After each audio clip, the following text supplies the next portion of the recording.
truly powerful and important. I thought it was amazing. I know that everybody in Iowa thinks that the big day is February 3rd, 2020. That's the day of the caucuses. But for me, the big day in Iowa is December 15, 2019, because that's when my Aunt Betsy turns 100. And she's made it clear that I have to be in Iowa City with her on that day. I also want to remind everybody here, you're seeing a bunch of candidates and you've listened to a bunch of candidates.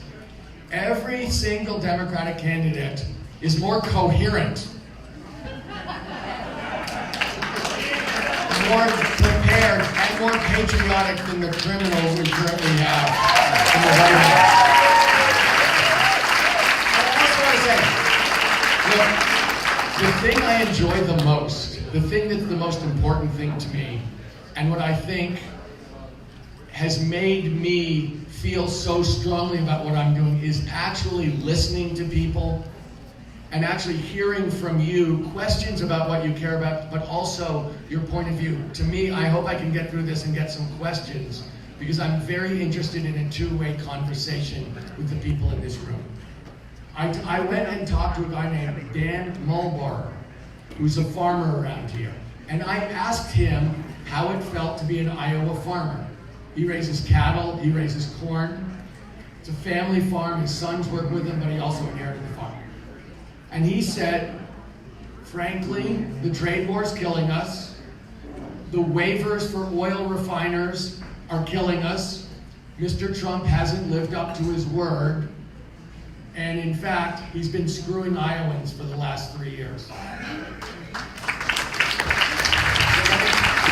Let me say this. I am running for president for a very simple reason. I believe the government in Washington is completely broken. I believe it's been bought by corporations. I believe they own it. I believe it responds to their profits and not to the people of the United States. And so I think I was the last person to get into this race.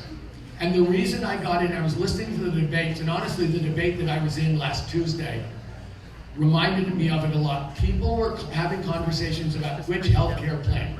Look, I know healthcare matters. Healthcare is a right for every single American. We have a healthcare cost crisis on our hands. It's killing us all.